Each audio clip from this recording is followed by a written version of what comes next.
Morning class, this is Tushar sir. I am going to take lecture physics. Chapter will be motion in straight line, class 11, सरल रेखा में गति. And today's topic will be we will discuss about graph between position and time. आज हम position और time के बीच में जो graph है वो आज हम डिस्कस करने वाले हैं. In the previous lecture we will discuss about what is the rest condition, what is the motion condition, what is the frame of reference, path length, displacement and all the things.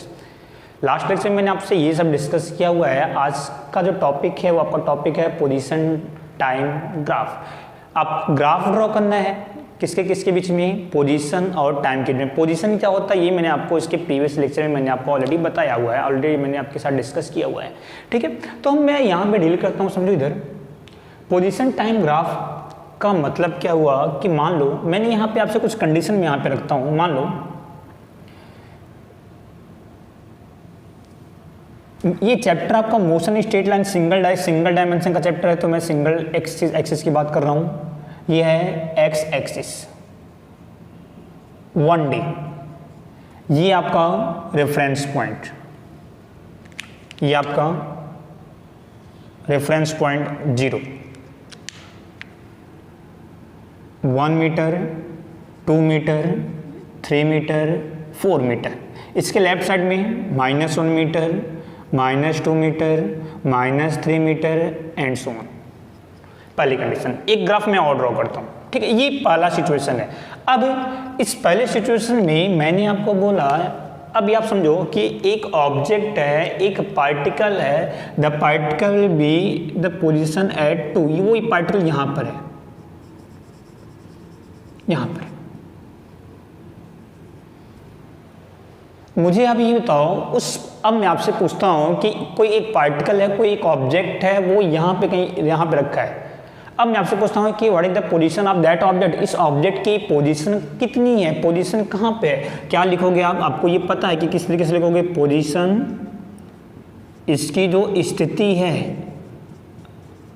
Position कैसे लिखते हैं मैंने आपको बताया. तो ये object आपका कहाँ पर है, 2 मीटर पर है, तो आप क्या लिखोगे 2. क्या लिखोगे 2. कहाँ पर है, +2 पे है कि -2 पे है, तो +2. कौन से एक्सिस पर है, तो एक्स एक्सिस पर है, तो x = +2. तो ये आपका हो गया पोजीशन, हो गया किसकी, इस ऑब्जेक्ट की. मतलब ये देख के आप बता सकते हो कि ये ऑब्जेक्ट आपका +2 पे रखा है. कब रखा है, इसकी मैं कुछ सिचुएशन सपोज करता हूँ. सपोज करो कि स्टार्टिंग में जब आपने इसको ऑब्जर्व किया तो टाइम आपका था t = 0 second. After 1 second, 1 second के बाद से आपने देखा कि ये ऑब्जेक्ट अभी भी वहीं पर है, यानी कि अभी भी पोजीशन कितनी है, +2. फिर 1 सेकेंड आपका और बीता, t = 2 सेकेंड हो गया. आपने देखा कि वो ऑब्जेक्ट अभी भी वो वहीं पर है, +2 पर है. 1 सेकेंड आपका और बीता, t = 3 सेकेंड हो गया. आपने देखा कि ऑब्जेक्ट अभी भी आपका कहाँ पर है, वहीं पर है. कितना, 3 सेकेंड, 3 मीटर पे है, सॉरी 2 मीटर पर. ये ऑब्जर्वेशन आपको क्या बता रहा है, ये ऑब्जर्वेशन आपको बता रहा है कि स्टार्टिंग में जब आपने इसको, इस पार्टिकल को, इस ऑब्जेक्ट को ऑब्जर्व करना शुरू किया तो जब आपका टाइम 0 था तो ऑब्जेक्ट कितने मीटर पे था, 2 मीटर पे.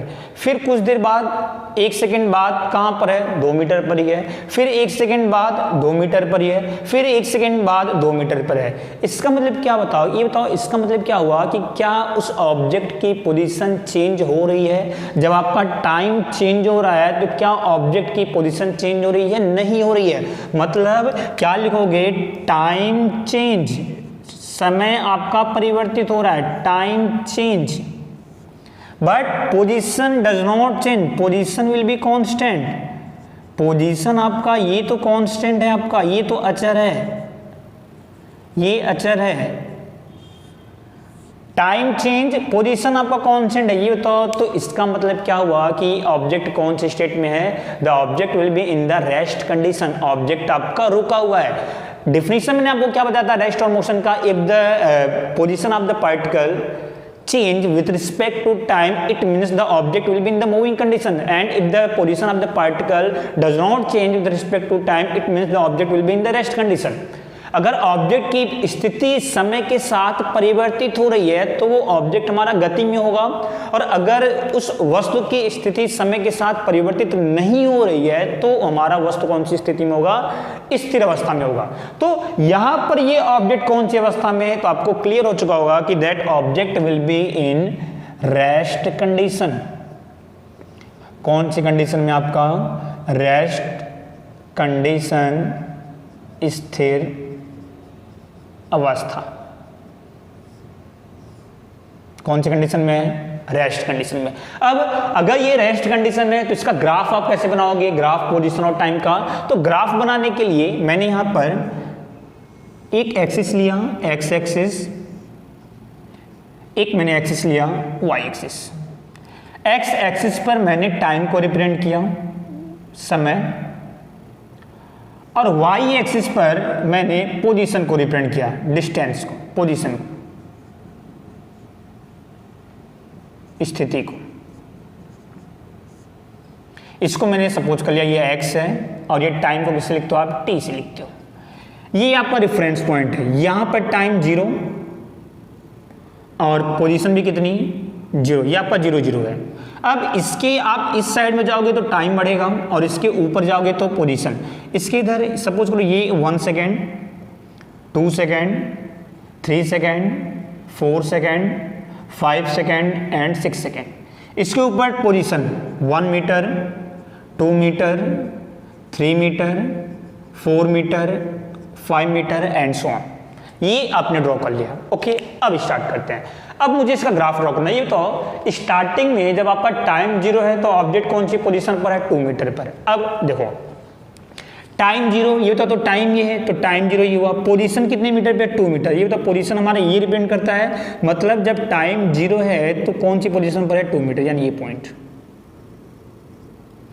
फिर जब टाइम हमारा 1 सेकेंड हो गया तो पोजीशन कितनी हो गई, 2 मीटर। अभी भी जब टाइम 1 सेकेंड है तो पोजीशन अभी भी कितनी है, 2 मीटर पर है। टाइम हमारा 0 से बढ़ के कितना हो गया, 1 सेकेंड यहाँ पे। तो ये बताओ 1 सेकेंड में पोजीशन कहाँ पर, ये बताओ 1 सेकेंड पर भी जो पोजीशन हमारी वो यहीं पर है, 2 मीटर पर। ये 1 सेकेंड पर पोजीशन कहाँ पर, 2 मीटर पर। ओके, 2 सेकेंड पर पोजीशन कहाँ पे, 2 मीटर पे। तो यानी कि जब टाइम हमारा और बढ़ा, 2 सेकेंड हो गया, तो 2 सेकेंड में पोजीशन कहाँ पर है, तो 2 सेकेंड में मैं पोजीशन देखता हूँ कहाँ पर है, वो 2 मीटर पर, यानी यहीं पे 2 मीटर। 3 सेकेंड में पोजीशन कहाँ पर है, अभी भी 2 मीटर पर है, तो 3 सेकेंड ये है, 2 मीटर ये है, तो पोजीशन पार्टिकल आपका पॉइंट आपका ये मिलेगा। ये मुझे बताओ ग्राफ कैसा मिल रहा है, ये पहला पॉइंट, दूसरा पॉइंट, तीसरा पॉइंट, फोर्थ पॉइंट, ये तो और भी पॉइंट इधर से आएंगे। मतलब अगर आप इन सारे पॉइंट्स को कंबाइंड करते हो तो ग्राफ आपको कैसा मिल रहा है, स्ट्रेट लाइन। ये ग्राफ आपको कैसा मिला, straight line. That graph show rest situation, स्थिर स्थिति।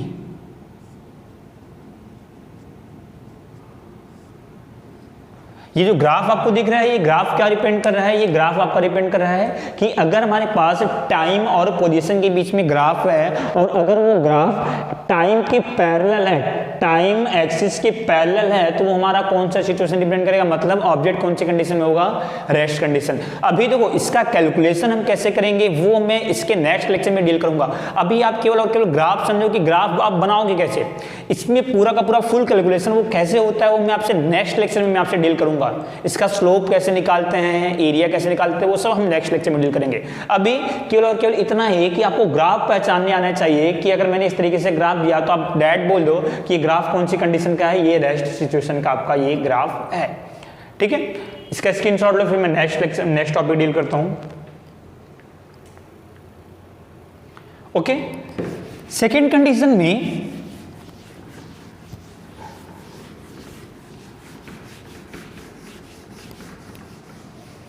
ये तो हो गए फर्स्ट कंडीशन। अब मैं बात करता हूं सेकंड कंडीशन की। सेकंड कंडीशन में मैंने यहां पे ग्राफ बनाया,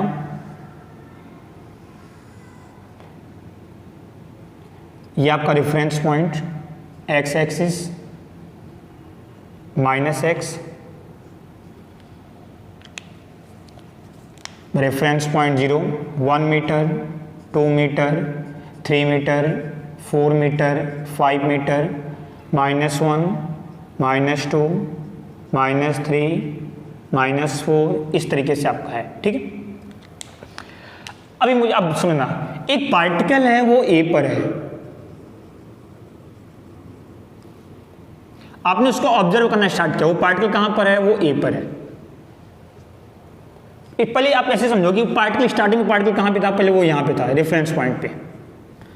जब पार्टिकल आपका रेफरेंस पॉइंट पे था, यानी कहां पर है, वो 0 पर है, वो ऑब्जर्वेशन पॉइंट है। तो मैंने यहां पे लिख लिया पोजीशन एंड टाइम। जब आपने इसको स्टार्टिंग में ऑब्जर्व किया, यानी कि जब t इक्वल टू 0 है, तो पार्टिकल कहां पर है, पार्टिकल कौन सी पोजीशन पर है, वो x पोजीशन पर है। पार्टिकल की पोजीशन को मैं x से लिखता हूं, टाइम को मैं t से लिखता हूं, तो यानी कि x इक्वल टू कितना, 0। ठीक है, आफ्टर 1 सेकेंड, 1 सेकेंड बाद आपने देखा, 1 सेकेंड बाद आपने देखा कि पार्टिकल की जो पोजीशन है वो चेंज होकर वो 0 से कहां पर आ गया, 1 मीटर पे आ गया। मतलब कि वो x इक्वल टू कितना हो गया, +1। फिर आपने देखा कि फिर से 1 सेकेंड बाद, आफ्टर 1 सेकेंड, यानी कि ये कितना हो जाएगा, 2 सेकेंड, क्योंकि 1 सेकेंड पे था। 1 सेकेंड बाद यानी यहाँ पे, जब 1 सेकेंड बाद आपने देखा कि पार्टिकल की पोजीशन फिर से चेंज होकर कहाँ पे हो गई है, 2 मीटर, यहाँ पे। ये कौन सी पोजीशन है, स्टार्टिंग कंडीशन, यानी t equal to 0। After 1 second, तो t इक्वल टू 1 सेकेंड पे पार्टिकल कहाँ पे आ गया, 1 मीटर पे। फिर आफ्टर 1 सेकेंड, यानी t इक्वल टू 2 सेकेंड पे कहाँ पे आया, 2 मीटर पे। फिर आपने देखा कि जब 1 सेकेंड बाद, यानी कि जब ये 3 सेकेंड पे है, तो 3 सेकेंड पे आपने देखा कि पार्टिकल की पोजीशन कहाँ पर है, वो 3 मीटर पर है। यानी ये कितना, t इक्वल टू 3 सेकेंड। ठीक है, यानी कि x इक्वल टू कितना हो गया, +3। ये एक मोशन है। ये तो यहां पर जो पार्टिकल है वो मोशन में है कि नहीं, मोशन में है। क्यों, क्योंकि the position of the particle change with respect to time. देखो टाइम जैसे जैसे चेंज हो रहा है, पार्टिकल की पोजीशन भी चेंज हो रही है, दोनों यहां पे चेंजेस हैं। ये भी चेंज हो रहा है, परिवर्तित हो रहा है, और ये भी आपका चेंज हो रहा है, ये भी आपका चेंज हो रहा है। अगर ये चेंज है तो मतलब ये कंफर्म है कि ये कौन सी कंडीशन में है, ये आपका मोशन में है। पार्टिकल कौन सी कंडीशन में है, मोशन, गतिज अवस्था, गति में है, ये मोशन की कंडीशन में। कौन सा मोशन, देखो ये तो स्टार्टिंग में 1 सेकंड में पार्टिकल ने कितना डिस्टेंस कवर किया, ये बताओ। ये 0 सेकंड है, ये 1 सेकंड है। 1 सेकंड में कितना डिस्टेंस कवर किया, 1 मीटर। फिर 1 सेकंड में ये तो 1 से 2 सेकंड, ये भी 1 सेकंड का गैप है। इस 1 सेकंड में कितना डिस्टेंस कवर किया, 1 मीटर का। यहाँ पे 1 सेकंड में कितने का डिस्टेंस कवर किया, 1 मीटर का। इन दोनों में ये बताओ, यहाँ पे टाइम कितना है, 0, यहाँ पे टाइम कितना, 1 सेकंड। तो इन दोनों के बीच में टाइम इंटरवल कितना, 1 सेकंड का। और यहाँ पे पोजीशन कितनी है, 0, यहाँ की पोजीशन कितनी है, 1, तो पोजीशन का गैप कितना, 1 मीटर का। मतलब कि स्टार्टिंग में 1 सेकंड में कितना डिस्टेंस, कितना डिस्प्लेसमेंट, 1 मीटर का। फिर नेक्स्ट में हम देखते हैं, यहाँ पर टाइम 1 सेकंड, यहाँ पे टाइम 2 सेकंड। ये बताओ तो इन दोनों के बीच में टाइम का डिफरेंस कितना है, 1 सेकंड का डिफरेंस है। यहाँ की पोजीशन 1, यहाँ की पोजीशन 2, तो पोजीशन का डिफरेंस कितना होगा, 1 मीटर होगा। मतलब यहाँ भी टाइम का गैप कितना है, 1 सेकेंड। तो कितना डिस्प्लेसमेंट है यहाँ का, यहाँ भी डिस्प्लेसमेंट 1 मीटर ही है ना। नेक्स्ट में अगर आप देखो तो यहाँ भी टाइम का डिफरेंस 1 सेकेंड है और डिस्प्लेसमेंट का डिफरेंस कितना है, 1 मीटर है। मतलब कि जो पार्टिकल है वो इक्वल टाइम में इक्वल डिस्टेंस कवर कर रहा है। इक्वल टाइम में इक्वल डिस्टेंस, 1 सेकेंड में 1 मीटर, फिर 1 सेकेंड में 1 मीटर, फिर 1 सेकेंड में 1 मीटर। पार्टिकल आपका इक्वल टाइम में इक्वल डिस्टेंस कवर कर रहा है, समान समय में समान दूरी तय कर रहा है। अगर इस तरीके का कोई मोशन है तो उस मोशन को हमने नाम दिया यूनिफॉर्म मोशन, एक समान गति। अब मैं आपसे पूछता हूं कि एक समान गति की डेफिनेशन बताओ, क्या लिखोगे? If the particle covers equal distance in equal time interval, that type of motion is called uniform motion. क्या लिखोगे? If the particle, if the object, या तो particle, if the object covers equal distance in equal time interval, that type of motion is called uniform motion. यदि कोई वस्तु एक समान समय में एक समान दूरी तय करती है तो ऐसी गति को हम एक समान गति कहते हैं। लिख लो हिंदी में, यदि वस्तु एक समान समय में एक समान दूरी तय करती है तो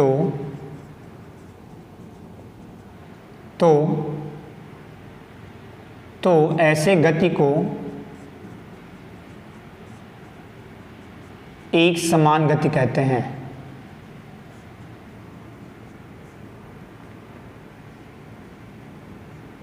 तो ऐसे गति को एक समान गति कहते हैं। क्लियर है? कुछ डाउट वाला कोई बात नहीं है। इक्वल टाइम में इक्वल डिस्टेंस। बस ग्राफ कैसे बनाओगे, तो ग्राफ बनाने के लिए मैंने भी आपको बताया। तो स्टार्ट करते हैं ग्राफ बनाना। ये आपका टाइम, ये आपकी पोजीशन, इसको हम बोलते हैं x, ये टाइम है तो इसको हम बोलते हैं t। ठीक है, ये आपका रेफरेंस पॉइंट 0, टाइम यहाँ पर 1 second, time 2 second, time 3 second, time 4 second, 5 second, 6 second, 1 metre, 2 metre, 3 metre, 4 metre, 5 metre and so on. Graph बनाओ। 0 सेकेंड पे पार्टिकल कौन सी पोजीशन पे था? जब टाइम 0 था तो पार्टिकल भी 0 पे था, यानी कि 0 सेकेंड ये है और पोजीशन भी 0, यानी कि दोनों ये पॉइंट मिला। फिर 1 सेकेंड पे t equal to 1 second particle की पोजीशन कितनी हो गई? 1 मीटर, यानी t इक्वल टू 1 सेकेंड ये है, पार्टिकल की पोजीशन 1 मीटर यानी ये है। ये बताओ तो दोनों का पॉइंट ये मिलेगा, 1 सेकेंड 1 मीटर। फिर आगे 2 सेकेंड पे 2 मीटर, 2 सेकेंड ये है, 2 मीटर ये है, यानी ये पॉइंट मिल गया आपको, ये पॉइंट मिल गया आपको। फिर 3 सेकेंड पे 3 मीटर है तो 3 सेकेंड ये है, 3 मीटर ये है। ये बताओ तो आपको कौन सा पॉइंट मिला? ये पॉइंट मिल गया आपको, ये पॉइंट मिला। ये इनिशियल पॉइंट, फिर ये पॉइंट, फिर नेक्स्ट। अगर आप सारे पॉइंट्स को एक साथ कंबाइंड करते हो तो ग्राफ आपका कुछ इस तरीके से दिख रहा है।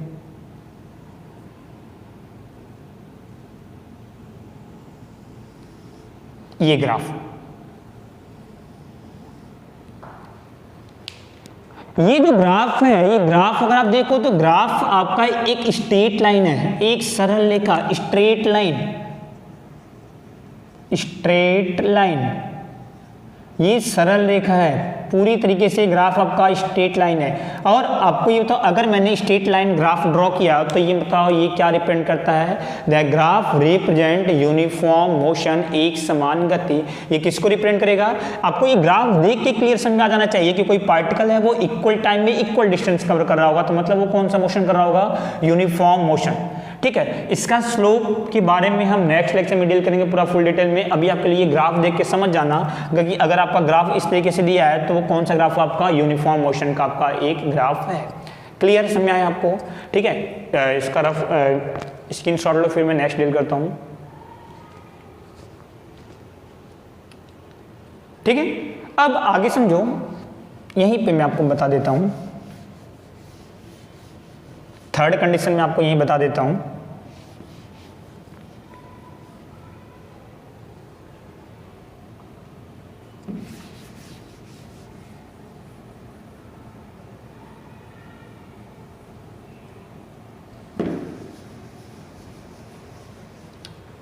अब यहां पे देखो थर्ड कंडीशन। थर्ड कंडीशन में क्या है, यहीं पे देखो, आप समझो।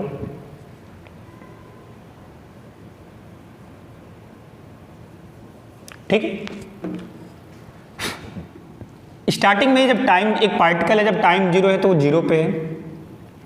1 सेकंड बाद आपने देखा तो 1 मीटर पे, यानी कि ये जब टाइम 0 है, फिर 1 सेकंड बाद यानी जब t इक्वल टू 1 सेकंड में तो पार्टिकल कहाँ पे है, वो 1 मीटर पर है। फिर 1 सेकंड बाद आपने देखा t इक्वल टू 2 सेकंड में तो पार्टिकल आपका 2 मीटर पर है। फिर आपने 1 सेकंड बाद देखा तो पार्टिकल आपका 3 मीटर पर है, t इक्वल टू 3। फिर आपने 1 सेकंड बाद देखा तो अभी भी पार्टिकल आपका वो 3 मीटर पर ही है, यानी कि जब आपने 3 सेकंड में पार्टिकल कहाँ पर है, 3 मीटर पर है। फिर 1 सेकंड बाद आपने देखा कि अभी भी पार्टिकल कहाँ पर है, वो 3 मीटर पर ही है, यानी कि टाइम देखो चेंज हुआ। 3 सेकंड में पार्टिकल 3 मीटर पे था, लेकिन 4 सेकंड में पार्टिकल आपका कहाँ पर है, उसी पोजीशन पर है। फिर आपने देखा t equal to 5 second, t equal to 5 second पर पार्टिकल आपने देखा कि पार्टिकल कहाँ पर है, वो आपका 5 मीटर पर है। ठीक है, ये सिचुएशन समझो आप। यहाँ पे इसको मैं यहाँ पे लिखता हूँ। 0 सेकंड पे पार्टिकल कहाँ पर, 0 मीटर, यानी रेफरेंस पॉइंट पर है। फिर पार्टिकल ने चलना स्टार्ट किया, 1 सेकंड पे पार्टिकल कहाँ पर हो गया, 1 मीटर पर।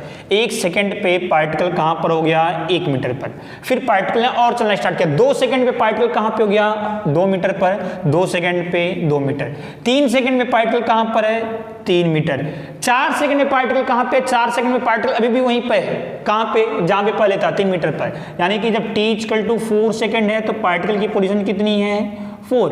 फिर टाइम जब 5 सेकंड हुआ, 5 सेकंड पे पार्टिकल की पोजीशन कहाँ पर है, वो ये आपका 3 मीटर है। जब 5 सेकंड हुआ तो पार्टिकल की पोजीशन अभी भी कहाँ पर है, पार्टिकल की पोजीशन कितनी है, 5 मीटर पर। समझ आया? अभी आप यहां पे देखो, क्या इक्वल टाइम में इक्वल डिस्टेंस है? मैं देखता हूं यहां पर, यहां पे टाइम का गैप कितना हो, 1 सेकेंड। पोजीशन का गैप कितना हो, 1 मीटर, बराबर है। यहां पे टाइम का गैप कितना हो, 1 सेकेंड। पोजीशन का गैप कितना हो, 1 मीटर, क्लियर है। यहां पे टाइम का गैप कितना हो, 1 सेकेंड। पोजीशन का गैप कितना हो, 1 मीटर, क्लियर है। यहां पे टाइम का गैप कितना हो, 1 सेकेंड, लेकिन पोजीशन का गैप कितना, 0। पोजीशन में तो कुछ गैप है ही नहीं। यहां पे टाइम का गैप कितना, 1 सेकेंड, और यहां पे पोजीशन का गैप कितना, 2 मीटर। मतलब यहां पर जो पार्टिकल है वो इक्वल टाइम इंटरवल में इक्वल डिस्टेंस कवर नहीं कर रहा है। इक्वल टाइम इंटरवल में इक्वल डिस्टेंस यहाँ पर कवर नहीं हो रहा है। और अगर ऐसी कोई सिचुएशन है कि इक्वल टाइम में इक्वल डिस्टेंस कवर ना हो तो उस टाइप के मोशन को हम बोलते हैं नॉन यूनिफॉर्म मोशन। कौन सा मोशन, नॉन यूनिफॉर्म मोशन, असमान गति। If the object covers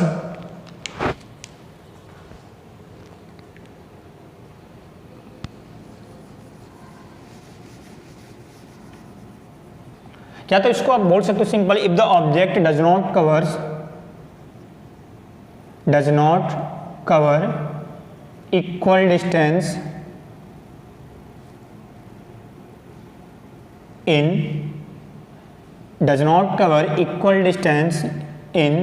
equal time of interval,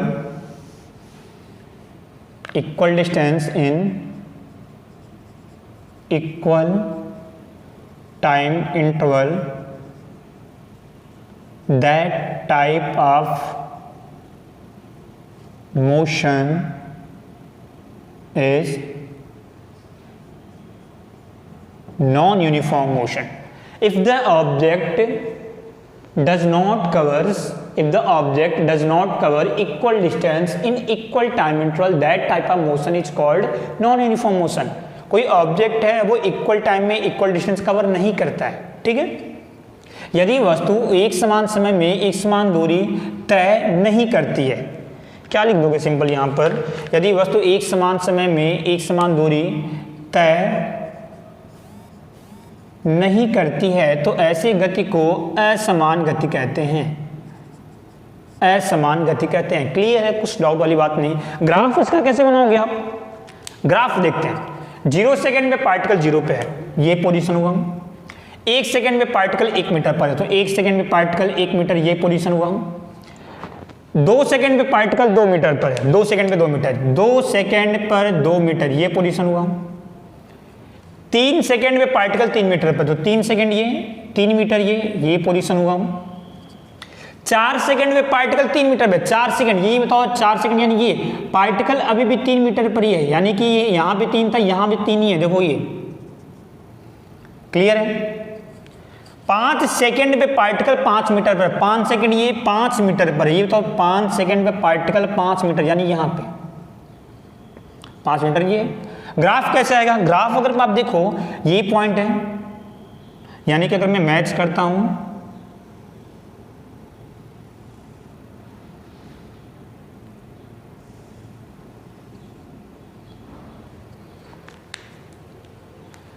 कहने का मतलब क्या है कि यहाँ पर आप जो ग्राफ देख रहे हो ये इक्वल टाइम में इक्वल डिस्टेंस कवर नहीं कर रहा है। अच्छा मुझे आप ये एक बात बताओ, इक्वल टाइम में इक्वल डिस्टेंस कवर नहीं कर रहा है, इसका मतलब क्या हुआ कि इसकी वेलोसिटी बार बार कहीं ना कहीं बदल रही होगी, बार बार इसकी वेलोसिटी क्या हो रही होगी, चेंज हो रही होगी।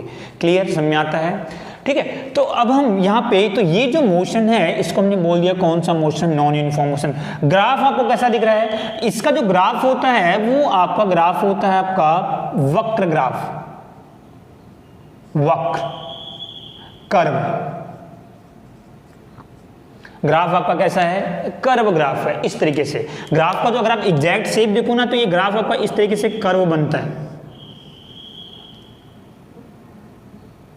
ठीक है, तो ये जो ग्राफ है that type of curve is called non uniform motion, comes in the region non uniform motion. ठीक है, तो ये आपका कंप्लीट हुआ। आज का जो टॉपिक था, आज आपका था graph between position and time. इसमें आपने 3 ग्राफ देखे। एक तो आपने ग्राफ देखा रेस्ट कंडीशन का ग्राफ, और एक आपने ग्राफ देखा यूनिफॉर्म मोशन का ग्राफ, और एक आपने ग्राफ देखा नॉन यूनिफॉर्म मोशन ग्राफ। स्थिर अवस्था, एक समान गति और असमान गति। इसके बारे में ग्राफ को आप और स्टडी कैसे करोगे, ग्राफ से आप न्यूमेरिकल कैसे सॉल्व करोगे, ग्राफ का स्लोप कैसे निकालते हैं, ढाल कैसे निकालते हैं, वो मैं आपको नेक्स्ट लेक्चर में बताऊंगा। आज का टॉपिक, आज का लेक्चर लेने का केवल मेरा मेन मोटिव यही था कि आप ग्राफ देख के आप बता सको कि ऑब्जेक्ट कौन सी कंडीशन में है। क्लियर समझ आपको आ गया? तो आज के लेक्चर में यहीं पे कंप्लीट करता हूँ, फिर मैं आपसे मिलता हूँ नेक्स्ट लेक्चर में। Thank you.